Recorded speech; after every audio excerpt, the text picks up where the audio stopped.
धक्कादायक. पंढरपुरात डॉक्टर पत्नीची आत्महत्या. पैसे आणि प्रॉपर्टी छळास कंटाळून आत्महत्या. पंढरपूर शहरातील प्रसिद्ध अशा फॅप्टेक स्कॅन सेंटरचे डॉक्टर सूरज भाऊसाहेब रुपनर यांच्या पत्नी डॉक्टर रुचा रुपनर यांनी आत्महत्या केल्याची धक्कादायक घटना समोर आली आहे. डॉक्टर रुचा यांचा विवाह सांगोला तालुक्यातील डॉक्टर सूरज रुपनर यांच्याबरोबर झाला होता. हे दोघे डॉक्टर पती पत्नी पंढरपूर शहरात हॉस्पिटल चालवत होते. डॉक्टर सूरज रुपनर व्याभिचारी वृत्तीने वागत होते. त्यांचे काही महिलांशी संबंध होते याची माहिती पत्नी रुषा यांना समजल्यानंतर दोघात खटके उडू लागले. अनेक वेळा डॉक्टर सूरज यांनी पत्नी रुचाला मारहाण देखील केली होती. यापूर्वी देखील इतर कोणाला माहिती दिल्यास जीवेठार मारण्याची धमकी दिली होती.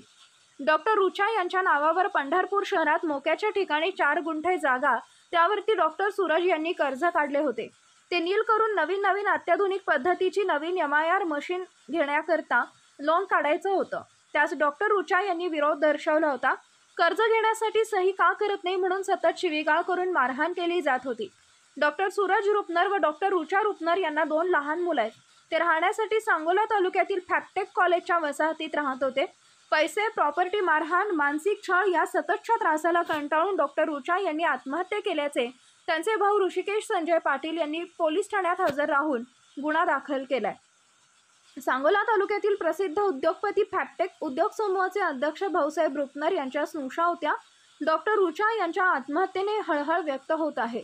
परस्त्रियांशी असलेला अफेअर आणि लपडेबाज डॉक्टर सूरज रुपनर यांच्यावरील खळबळजनक आरोपामुळे मात्र पंढरपूर तालुक्यातील वैद्यकीय क्षेत्रात खळबळ उडाली आहे.